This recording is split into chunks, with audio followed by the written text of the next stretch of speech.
Well, hello. I'd like to welcome you to our second series program, Mysteries of the Universe, with Dr. John DeSalvo and Doctors J.J. Hurtak and Desiree Hurtak.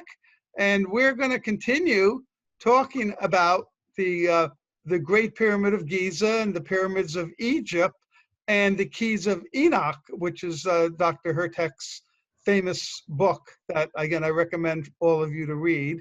And maybe like to start off with, I mean, the crazy thing about us being together is we got a million topics to talk about. And this is going to be a continuing series. And so, please stay tuned. We're going to be throwing a lot of new information and a lot of new things out. And it takes time to digest those. So, Dr. Hurtak, a lot of people have heard of the pyramids in Egypt and around the world and different places, Asia, Europe, even modern ones, but very few know that there may be pyramids that have been discovered on Mars, and you were the one who discovered it, which very few people may know. So maybe we could start by talking a little bit about your discovery of the pyramids, plural, yes. More than one on Mars. Right. I used to consult with the Jet Propulsion Lab. My company, Technology Marketing Analysis Corporation in San Francisco at that time, had a good relationship with NASA as well as 6 government agencies.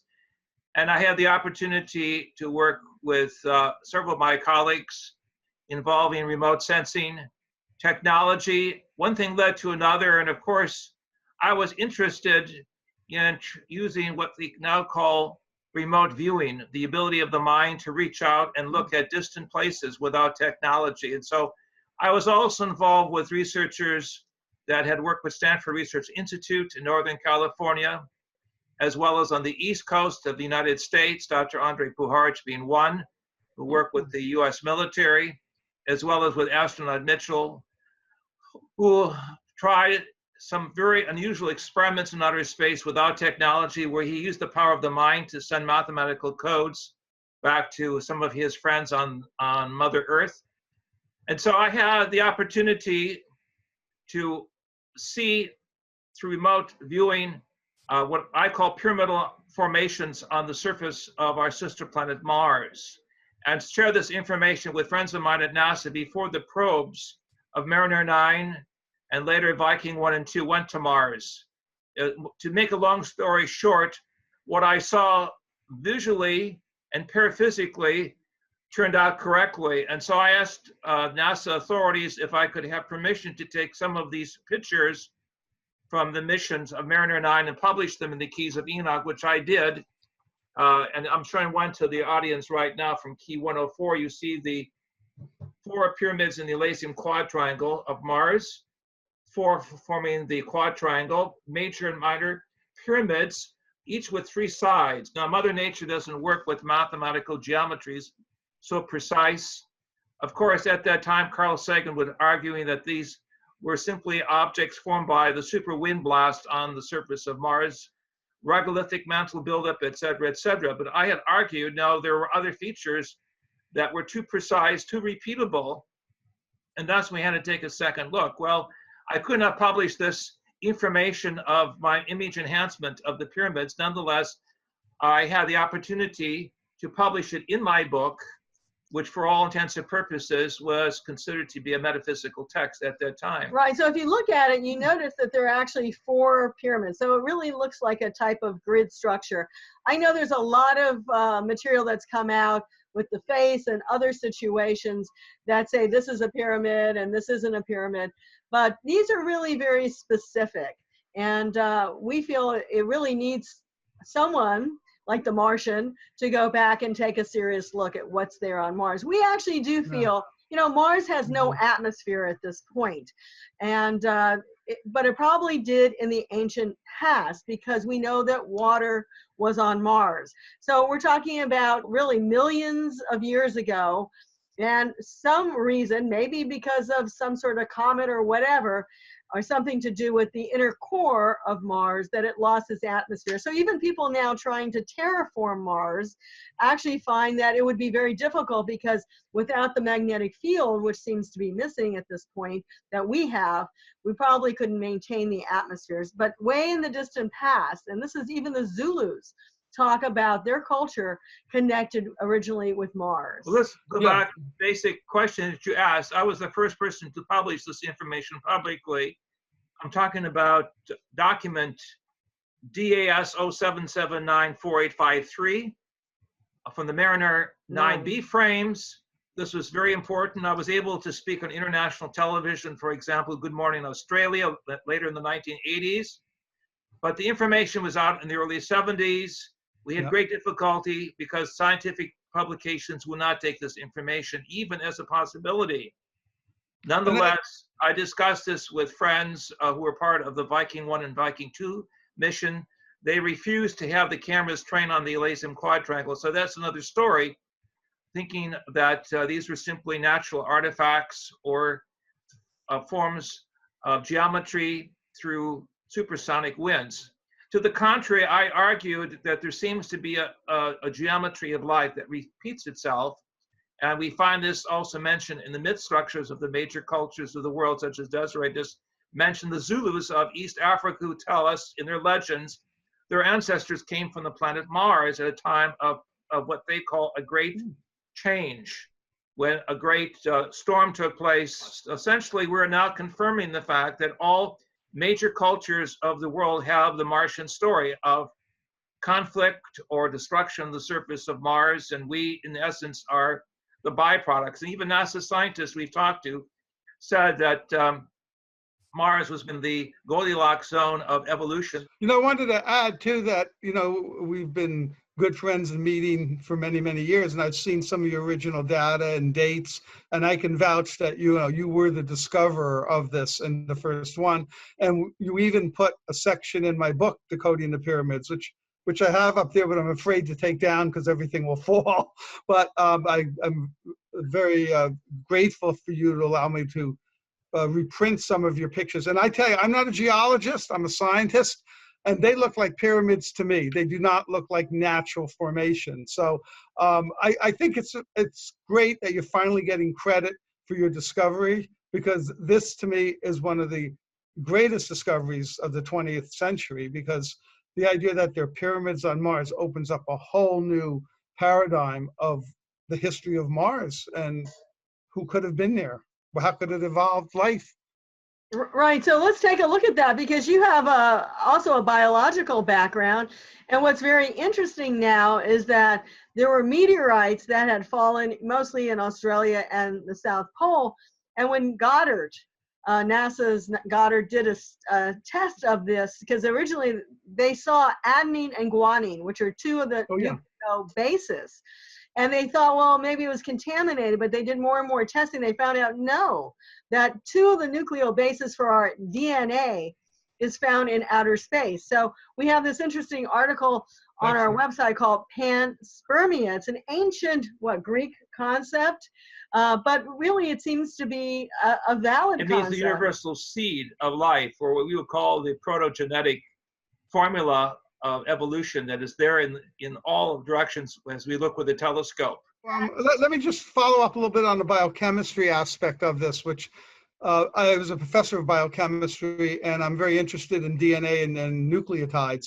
And what Dr. Desiree was saying to me is so significant, because, you know, one of the first things you teach in any biology class is what are the characteristics of life, and one is replication, and replication is DNA. So once you start, like what you said, Desiree, finding nucleotides. Oh, by the way, I'm also a meteorite collector, and I do have meteorites from Mars. I have actually a large chunk of meteorite from the moon, very rare piece, which has some unknown constituents or chemicals in it.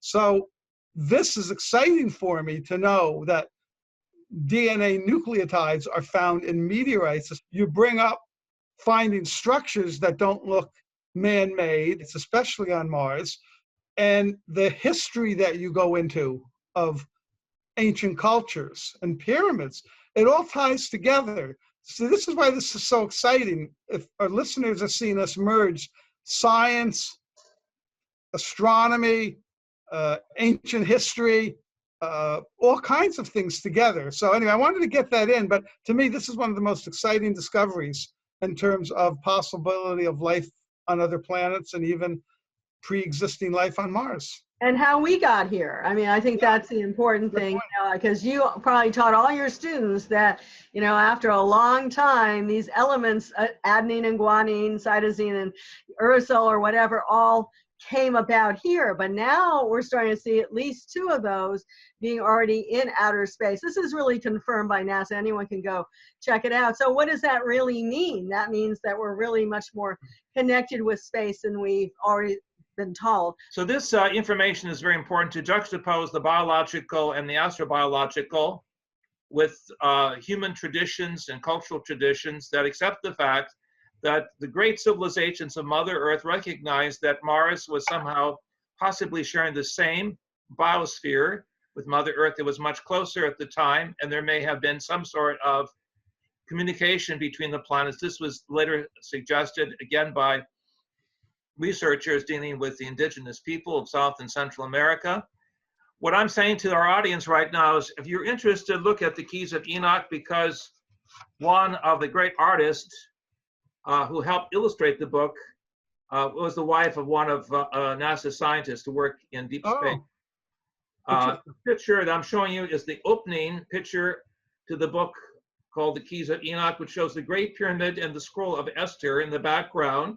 And look at the multicolored capstone, because the Great Pyramid of Egypt has no capstone. As you know, it's missing. It's the geometry missing, but we see it as a geometry of consciousness and understanding that we are the living geometry, putting all these pieces together, including the Scroll of Esther, which is the name for Starborn. In the Hebrew, Esther in the Greek means the feminine side of inner knowledge that we must bring together with the masculine side, exemplified by the pyramidal geometry of life. I'd like to know, John, we're going to get into more of the discussion on the pyramid. What do you feel, or why do you feel the pyramids exist here on Earth, and what's the significance of the pyramids?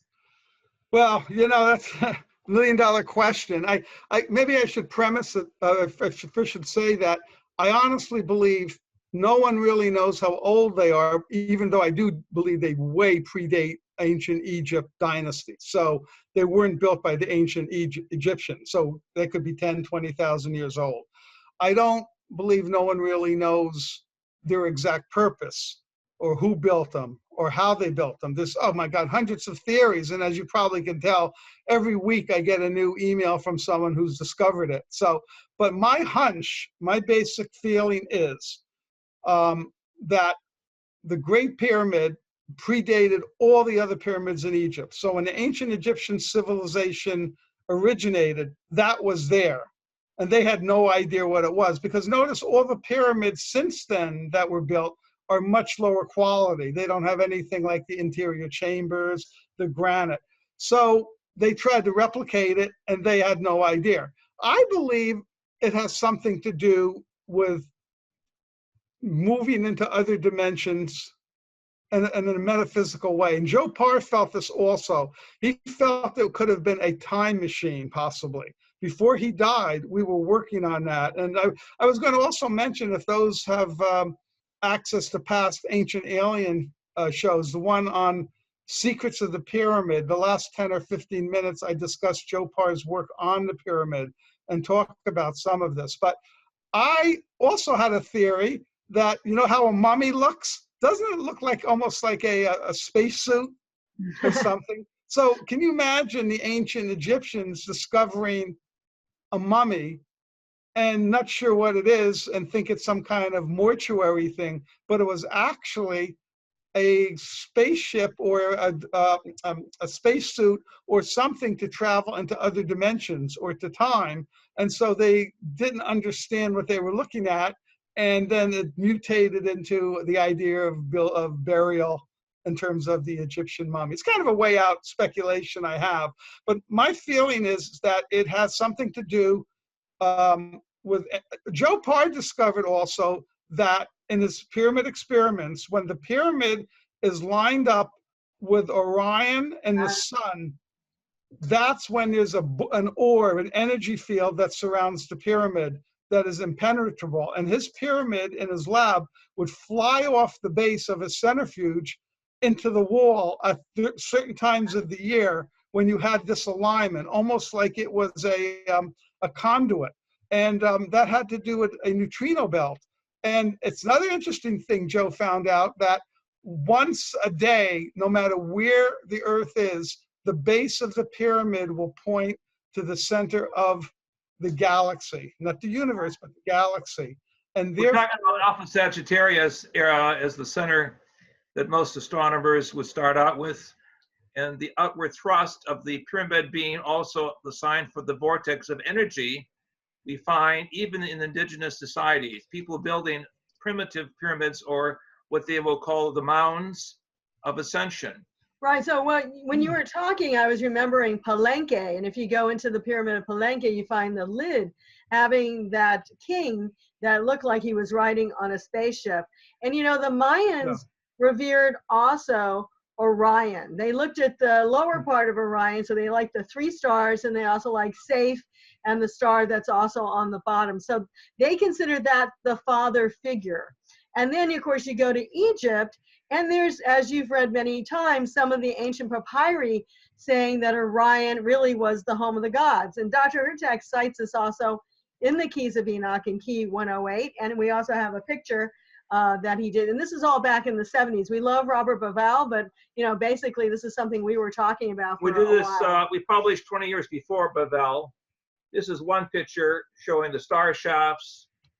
And then underneath the star shafts, we find the tombs that will be found underneath the pyramids. It's in the Giza Plateau area, which we were able to do with remote sensing tools and also remote viewing, the power of the mind, the power of the consciousness. So we're showing this picture to our audience. Again, for those of you who are interested, you go to our website. But the idea is Orion, according to my experience, represents really the opening from the local universe to the greater universe. Right, and like, this is from the 70s, and more recently it's been understood by the Mayans.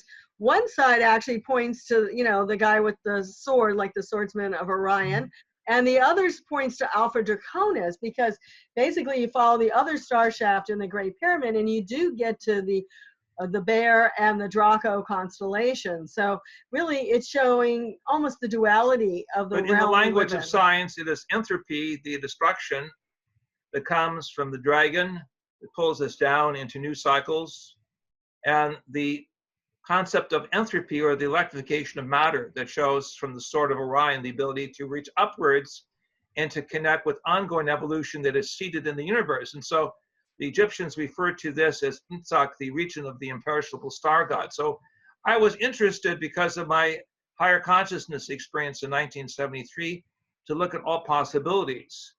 And as a researcher, linguist, archaeologist, and social scientist, I was looking at building a sufficient database of information of actually doing the work underneath the ground. And that's why we're basically not as well known as many of the other popular speakers, is because we've been working underground in the underground passages and portals underneath of the Giza Plateau. Like the Tomb of Osiris. As well as working underground with the pyramids in Mexico and Yucatan, as well as working also under the oceans off Japan and Okinawa with respect to temple with smaller pyramidal features. So all over the world, we've found a pyramidal grid system. It's not just Egypt, but Egypt is the linchpin or the major focal point for other cultures throughout the world, all of which align with the 3 stars in the belt of Orion, all of which use the alpha principle of geometry in terms of the construction of the pyramid, be it 3-sided or 4-sided,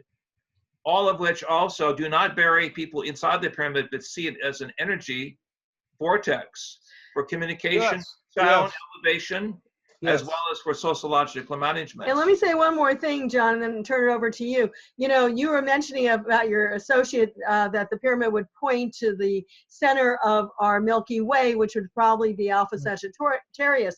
But when we were saying this, and I'm sure, but I think the Egyptians knew, we actually are what's called in the Orion's arm of the Milky Way. So that's an amazing feat that if you look at scientists now, they've labeled all the arms of the Milky Way, and we're in the Orion arm. And we feel that Orion is a key, almost like a Stargate to other realms. So that's so exciting. And that's why the Egyptians, and they understood that. That's why they put it. Yeah, I'm glad you brought that up. It's right on. And that really is consistent with a lot that Joe Parr said. Now, a lot of Joe Parr's information was not published, and I'm hoping to be able to, get some of that information out. But the other thing I wanted to mention is Joe Parr also discovered that, the slope of the pyramid is about 52 degrees, if I'm not mistaken, right? Yeah, 5150, yes.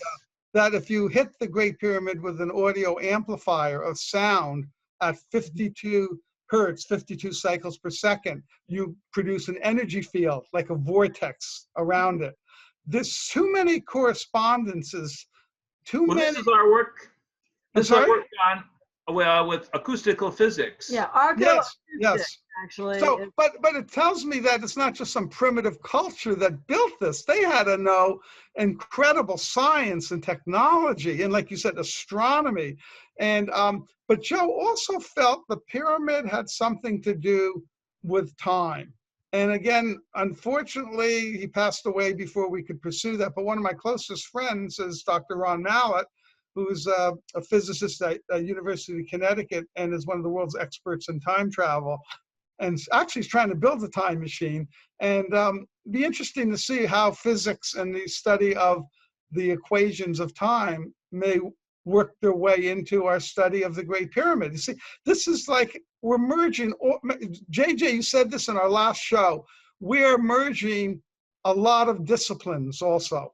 I mean, how many books, shows are out there that merge all the different areas of science, from biology to physics to astronomy to metaphysics? And that, I think, is going to be the key to these discoveries. But the things you bring up blow my mind, and I think many people that have not been aware of all these correlations of the pyramid. But when your first question to me was, what do I think the pyramid is? I think the question is still unknown, but I think the answer is going to be a heck of a lot bigger than anyone even ever suspected.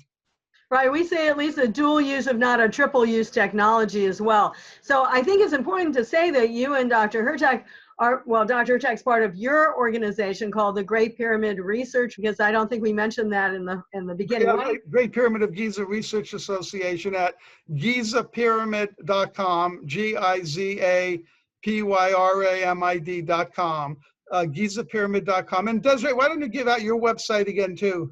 Right, so we have two for our books and materials. It's keysofenoch.org. And for some of our research, we put it on futurescience.org, because our organization is called the Academy for Future Science. We think there's always going to be a future, and we think it's based on divine and higher consciousness.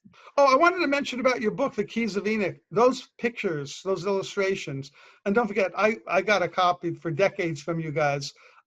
They are very good for meditation. And people always say, I'm sorry? Part of, John, that is the hidden part of new knowledge. It has to go through the visual aspects of our sensory apparatus. And that is why we put all our books out with what I call pictograms or cosmograms, pictures of the multidimensional aspects of how knowledge is assimilated, not just in terms of traditional language on the paper, but how knowledge is assimilated through all aspects of our sensory experience, which is vibratory or acoustical physics. So we're working with this, and we've had tremendous examples. And Carlos Santana, the great American musician who got several awards for Supernatural, said it was based upon the Keys of Enoch. So these pictures or cosmograms, they open the other aspects of how we flow with information and how our mind builds structures that are part of our inner consciousness. So I also want to say we have done research inside the King's Chamber with pink noise and white noise. This is where you do sweeps of sound. And we found out that the sound frequencies don't necessarily go into these overtones that people are talking about, but they go into undertones. So you become almost like the Tibetan meditation. So it could go down into, even 51 hertz, even to 26 hertz. So your mind's starting to move into the alpha, the theta reality. And this might be part of the whole time capsule that you were talking about.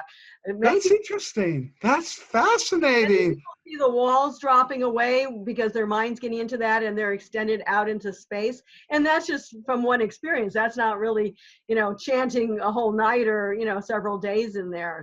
So our work, this is most important, in the empty tomb, the sarcophagus of the king's chamber, show that the vibratory rate that was now recorded on very sensitive musical instruments is between 68 and 72 beats per minute. That is to say, within the synchronicity of the human heartbeat. And so the open sepulchre represents, in our system evaluation, a teaching of ascension, a teaching that we are one part of the human embodiment of life within the ready part of the electromagnetic spectrum, which is why the sepulchre is in red granite, and that there were no, shall we say, bodies inside the pyramid as it was originally intended. It was a vibratory vortex to alter states of consciousness, to raise people into higher states of consciousness, and musically, this is important also, to actually stow a standing columnar wave effect of light that would come out of the vibrations of the inner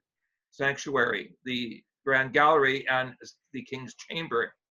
So I like what you said about the mummies, but it doesn't work in what we found. We have found that there is a vibratory attunement, as we'll show you in future pictures, of golden light inside the king's chamber, as well as standing waveforms that we've been able to photograph and measure scientifically. But the tomb of Pakal, which is the tomb, of course, in Palenque, does show that rocket ship. And if you want to say this, the history says in the ancient papyri that the soul of the pharaoh made its way on the solar boats back into Orion. Yeah, So, no, it makes sense. By the way, my thing was purely speculation. It was like I showed some children pictures of mummies, and I said, "What are these?" And about half or more said spacesuits, and I started thinking, "Wow, that's interesting." So, no, what I like what you said is your work, your theory is based on facts, evidence. Remember, I said that's what we're all about. It's about the evidence, the experiments, and the facts. But I think your theory with the music and the undertones and maybe a way to travel in time, maybe a way, well, one of my theories that I've been working on, maybe we'll in the future do a show on this, is the holographic model of the universe. Now, I didn't propose that. Physicists have that we're in a two-dimensional holographic universe. But what I did is I went a step further and tried to develop some models and equations to explain all paranormal phenomena through this holographic model. And I think I'm able to do a lot of it, but a lot more work needs to be done. And maybe, one show I can present that. I'd love to get your insight into that. So, it's funny just talking to you every time you mention something, maybe because I'm a professor, I think of 10 experiments that can be done. And it's just keeps stimulating more and more thoughts. And I hope people that listen to the show, that they're scientists, they're young people that are interested in following through with some of this and can carry out a lot of our original research to a higher degree. I always said there's nothing better than a student who thinks beyond their teachers. So we hope we are inspiring and maybe giving some direction to a lot of the young people out there. So who knows? No, I like your idea. It just ties so much together for me, just hearing you describe that. Well, the Keys of Enoch bring together information from both sides of the brain. This is why you can't read it as an ordinary book. One side deals with the physical science, and the other, the paraphysical, that deals with the vibratory, what some would call the metaphysical, the spiritual side of how we work on many levels of consciousness. And we integrate through sacred geometries, through music, through the coloring of language, which is not possible in normal textbooks. Most are black and white and information without really the blueprint of how the mind is part of a much higher realm or field of consciousness. So our work is to bring out really a whole new language process of communication and assimilation of higher knowledge. Right, which right now, if you look at, I know you know the work of the Professor Gola in Russia, and Right. he says that there's an energy field around the Earth, but as soon as you build a pyramid, and it can be almost any shape, you're actually making a change in that flow. So you're actually bringing in other energies. And we wrote a book and papers with Dr. Elizabeth Rauscher saying a lot of us are actually tapping into other dimensional realities, like the 8th dimension. I think that's kind of what you were talking about, that it's not limited to just the 3 and 4th dimension here that we're operating. And the Blue Brain Project in Switzerland has shown our mind actually functions in at least multi-dimensions. Now, I want to throw something at you to think about, again, another possible program. My interest and specialty in physics is superstring theory. And again, for superstring theory, if it's true, a lot of mathematicians and physicists don't subscribe to it, it postulates the existence of 11 or even more dimensions. That's in the equations. It's not like, you know, for string theory to work, there have to be these 11 or more 20 dimensions. So all of this could tie together into your work and my work and others. And I don't know if anybody besides us three have really made the effort to try to unite all these. And that's how you find the discoveries, as you know. Remember, even when the DNA, the double helix was discovered, there were a lot of different scientists with different specialties that contributed to it. So, but I got to say too, I cherish my copy of the Keys of Enoch, because whenever you guys visit me, which I always cherish, I always make JJ write something else in it. So I got a book filled with his inscriptions and diagrams so everyone can eat their heart out. But I even hold that book for meditation. But I can't tell you how many messages I get from people that tell me, thanks for recommending the Keys of Enoch. I've had a mystical experience, or I felt I've gotten a higher level of understanding. And I'm not saying this because you're my friend. I get these all the time. And so, and Dr. Hurtak doesn't pay me anything to say this, but it's really a great book. It's really a great book. But I want to show just part of one of the pictures in there, and it shows the pyramid is the key. And in the long run now, Dr. Hurtak's come out with additional keys, one of which is key 401. You know, the last key ended at 319. Oh. The next series is 401, and it talks about how the Trinity process, which is even like, you know, protons, electrons, and neutrons. I mean, our whole system is made up of 3. Even the DNA, even though there's 4, it goes down to basically 3. How that model continues on in all aspects of life. And I think it's the heart of the pyramid too, is why. Well, you know, I think we need to kind of wrap up our time here. And this was our second program. And I hope everyone will tune in and keep listening to our series, Mysteries of the Universe. And any last minute statements? They use the pyramid as a stepping stone. Use the pyramid with the idea of a higher geometry, what they call a capstone, to represent the unity of body, mind, and spirit. And think of it as the eye of the body, the eye of the mind, the eye of the spirit, all being synchronized in terms of ongoing knowledge, ongoing experience that connects us, the human race, with the infinite way of creation and the cosmic future. Can you give your website again? If you Keys of Enoch.org. And futurescience.org. And I was going to say that eye is also connected with the Egyptian Eye of Horus, which was very important too, we believe, for creation, the concept behind it. Interesting. Well, and but the association pyramid website is GizaPyramid.com, the Great Pyramid of Giza Research Association. And Dr. Hurtak is our research director. Actually, you have a nice bio on there. I don't know if I wrote it or not, but it's really good. So if you really want to know a little bit more about Dr. Hurtak, make sure you go to GizaPyramid.com, and it's loaded with a lot of articles and information. So let me wish all of you a wonderful day, sending you all many blessings. And please, I hope you continue to watch our series, and we'll have something just as exciting in our next episode. Thank you and goodbye. Bye. Bye.